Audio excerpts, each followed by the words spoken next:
আপনারা কেমন আছেন? আশা করি প্রত্যেকে ভালো আছেন। তো আমিও ভালো আছি।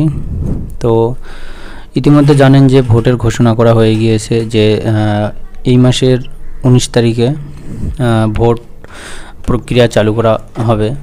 তো সেই ভোট কিছু কিছু ব্যক্তিদের, বিশেষ কিছু ব্যক্তিদের ভোট বাড়ি থেকে নেওয়া হবে।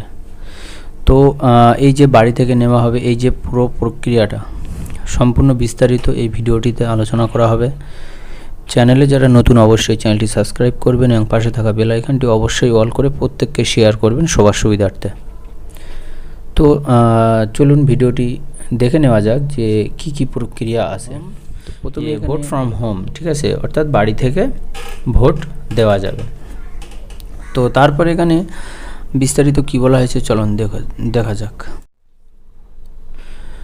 ভোটের দিন ঘোষণার সঙ্গে সঙ্গেই দেশজুড়ে জোরদার হয়েছে নির্বাচনী তৎপরতা, ঠিক আছে।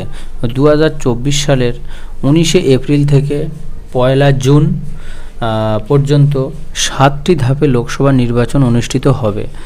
অর্থাৎ এখানে যে সময়সূচিটা দেওয়া হয়েছে 19শে এপ্রিল থেকে 1 জুন, অর্থাৎ 1 মাস 13 দিন এই যে পুরো ভোটের যে প্রক্রিয়াটা চলবে। তারপরে কি বলা হয়েছে দেখুন, যে ফলাফল প্রকাশ হবে 4 জুন, ঠিক আছে। দেশে এখনও প্রায় 97 কোটি ভোটার রয়েছে যারা নিজেদের ভোটাধিকার প্রয়োগ করবেন, ঠিক আছে।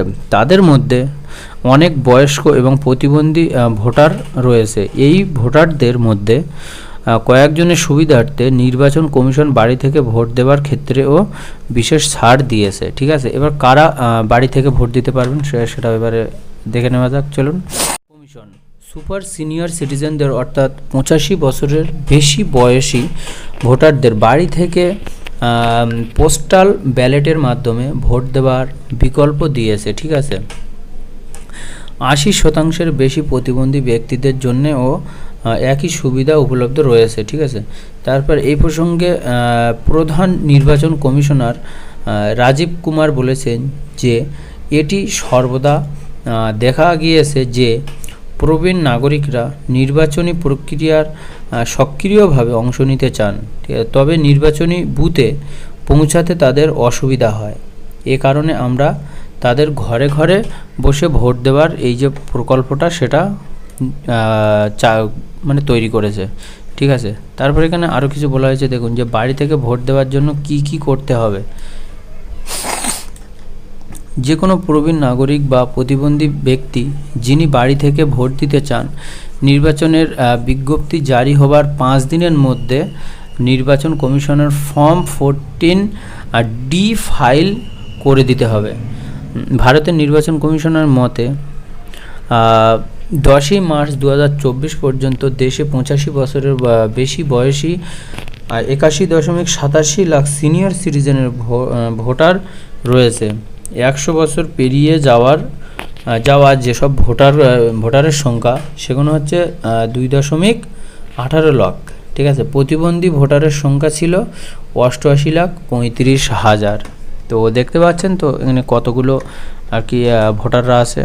তো চলুন আরও কিছু নিয়মকানুন দেখা যাক। বাড়ি থেকে ভোট দেওয়ার প্রক্রিয়া কি।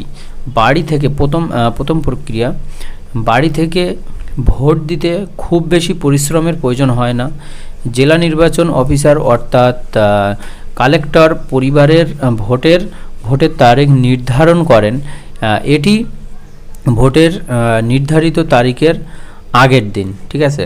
তা পোস্টাল ব্যালট বয়স্ক এবং প্রতিবন্ধী ভোটারদের বাড়িতে নিয়ে যাওয়া হবে, ঠিক আছে। তারপরে বলছে দেখুন, যেখানে বয়স্করা নিজেদের পছন্দের প্রার্থীকে এখানে ভোট দিতে পারবে, অর্থাৎ ব্যালট বক্স বাড়ি নিয়ে যাওয়া হবে, সেখানে নিজের মতন করে প্রার্থীগণ থেকে বেছে নিতে পারবে। তারপরে এখানে কি বলা হচ্ছে দেখুন,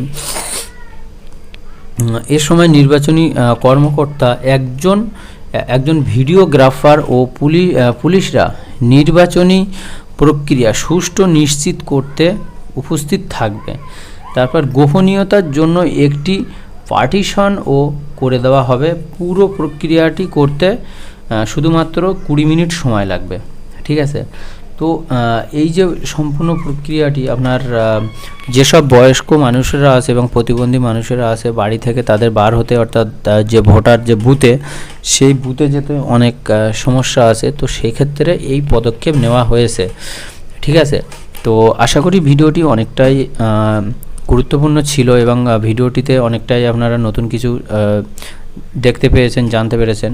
তো ভিডিওটি ভালো লাগলে অবশ্যই চ্যানেলটি সাবস্ক্রাইব করবেন এবং পাশে থাকা বেল আইকনটি অবশ্যই অল করে প্রত্যেককে ভিডিওটি শেয়ার করবেন সবার সুবিধার্থে। তো চলুন, ভালো থাকবেন।